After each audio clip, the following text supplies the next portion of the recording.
Welcome to the Know, I'm Ashley. After loads of speculation from the Nintendo rumor mill, it looks like Nintendo's finally announced their next Direct, so I picked the right shirt to wear today. It's going to be happening tomorrow at 4 p.m. Central Time. The company posted about the Direct this morning, saying that it will cover various upcoming games for the Switch as well as the 3DS, and even teased some more information about Mario Tennis Aces. In all, you can expect it to last around 30 minutes, which is a little bit longer than their mini Direct in January, and hopefully means they'll cover some more stuff than usual. Of course, gamers are really hoping for a mention of, Metroid Prime 4, Animal Crossing, Pokemon. You never really know what Nintendo's gonna do with these. There are definitely rumors though, and those are that we're gonna see some Fire Emblem, some Mario DLC news, and we'll keep you posted on all of that.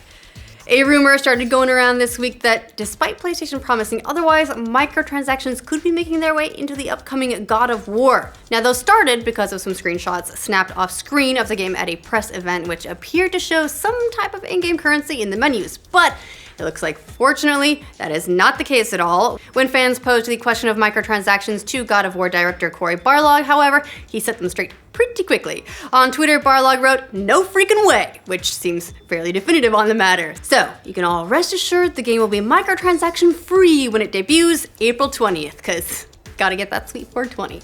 The evidence is piling up that this year's Call of Duty is in fact Black Ops 4. Kotaku is added to the rumor heap this week with a report of their own saying their sources have confirmed Black Ops is making a return. And on top of that, we've got an NBA player jumping in on the action. Houston Rockets player James Harden showed up before a game with the Oklahoma City Thunder yesterday wearing a hat with a not so subtle Black Ops 4 logo on it. Yeah, 4 slashes instead of the typical Roman numeral 4. A logo which Kotaku also confirmed is the real logo for the game. So, kind of an unofficial announcement or blatant tease, right? I mean, how much do you think that product placement was worth? A lot, right? Probably. One of Xbox's upcoming exclusives, State of Decay 2, finally has its release date, and on top of that, a rather surprising price point.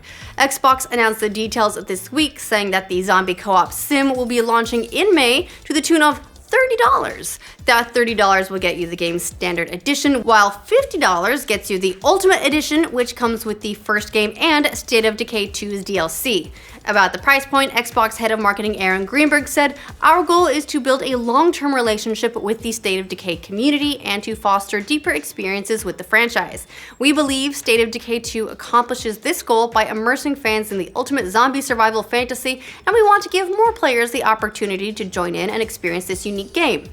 State of Decay 2 will be available on the cheap apparently on May 22nd on Xbox One and the Windows Store. The first game was a lot of fun. You could see the potential, but it was also very clearly an indie project, and so I'm very curious to see how they're gonna be able to step it up now that they've had Microsoft support.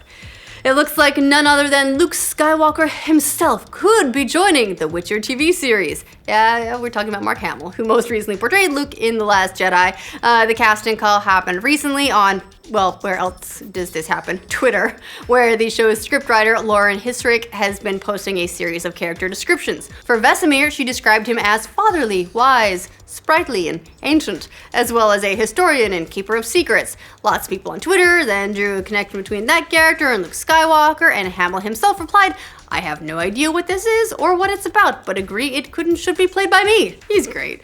The Witcher account replied with a picture of Hamill's face photoshopped onto the characters, so look, who knows? It's all very unofficial. Stranger things have happened, and they're happening in Hawkins, Indiana. But it would be pretty cool. Come on, Mark Hamill would be a great get for that show, right? I think he would. And he sounds into it. AI is being used for all sorts of things these days. Now, Ubisoft wants to use it to track bugs in video games, sometimes before they happen. The effort, known as Ubisoft LaForge, is part of a partnership with Ubisoft and research universities, and it's going to use machine learning and big data techniques to analyze bugs in past games.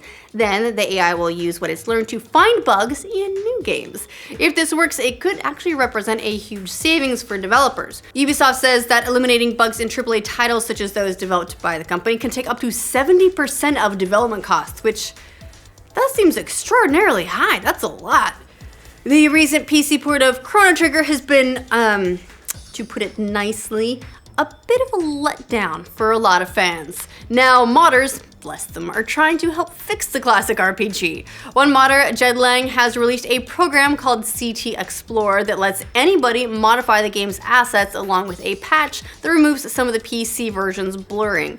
Another modder, Gaar, is trying to remove the mobile UI from the game, while still another modder named Exiled Alchemist released a mod that replicates the experience of playing the game on an old school television. So yeah, a lot of people were really excited about this game and then really disappointed that the surprise PC release was the mobile version and that it wasn't all that great. So it's really amazing to see these modders stepping in to try and clean it up, because, oh, come on, Chrono Trigger deserves better than this. Watch out for Star Wars spoilers on this one, but The Last Jedi's been out for 3 months, so there's a pretty good bet that if you care about being spoiled, you've already seen it. One of the most surprising choices in The Last Jedi, and if you don't want to hear this, go earmuffs for now, when they killed off Snoke without making sure we knew his backstory. Now, that's a long-standing Star Wars tradition. We knew nothing. I can un-earmuffs now. That's a pretty long-standing Star Wars tradition, actually. Look, we knew nothing about the Emperor, Darth Maul, before they bit the dust, but fans were upset about this one nonetheless. Andy Serkis recently did an interview suggesting that we will indeed get a backstory for that character.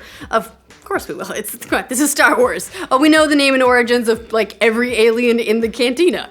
Every Star Wars character gets a comic book, a cartoon, a novel backstory.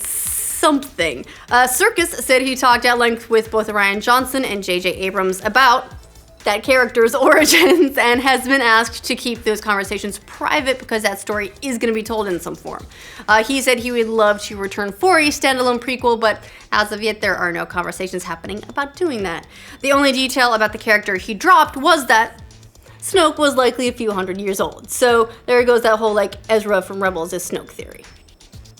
Speaking of which, R.I.P. Rebels, strong series finale. Netflix announced season 2 of Luke Cage. It's going to debut June 22nd. The popular Marvel character, played by Mike Coulter, was first introduced to Netflix audiences in the first season of Jessica Jones before appearing in his own series and as part of the superhero group The Defenders, alongside Daredevil, Jessica Jones, and the immortal Iron Fist, Defender of Kunlun. Season 2 picks up where Season 1 left us, with Cage finally clearing his name and being viewed as Harlem's own superhero. We don't know a whole lot about Season 2 yet, but we know who the villains are. Mustafa Shakir will be playing a charismatic leader named John McIver. Marvel fans will recognize that character as Bushmaster. Gabrielle Dennis is playing a doctor named Tilda Johnson, who's better known as Nightshade in the comics. And fun fact, Nightshade is the person who turned Captain America into a werewolf that one time. So that actually happened and could happen again. I mean, what if she turns Luke Cage into a werewolf for Season 2? Look, not likely, but that would be amazing. Video game addiction, it's a hot topic these days, with some groups even classifying it as a disorder. For the record, personally disagree, but that's just me. Apparently this is a big issue in China as well, especially with games like Tencent's Honor of Kings. And the company is now planning to introduce digital contracts between parents and children to negotiate playtime. Tencent's chief executive Ma Huateng said at a recent press conference, with the proposed feature, children can exchange their playing time by doing housework or reaching certain academic scores. Look, if you've never heard of Honor of Kings, it's a MOBA which Tencent is bringing to the West under the name Arena of Valor. It's wildly popular in China with an estimated 200 million monthly players. 200 million. Previously, Tencent has tried things like implementing restrictions to keep children under 12 from playing more than an hour a day, so we'll see if contracts are the answer. I don't know, I just wonder what the exchange rate is for good grades. Like, if you get an A, you get to play for an hour, make honor roll, you get to binge all weekend. When I got an A-, I got a what are you doing wrong, so this could be tricky. All right, that is all the news for this roundup. Let us know what you think of these updates in the comments down below to make sure you get news from every corner of the internet every weekday. Every single corner. Make sure you like this video. If you're new to this channel, subscribe to the know. When fans pose the question of microtransactions to God of War director Corey. So you can rest assured the game is going to be a Sorry, I kind of got a pee, so I'm like, and I'm over caffeinated. Standard edition, while $50 will get you the Ultimate Edition, which comes with the first game and State of Decay.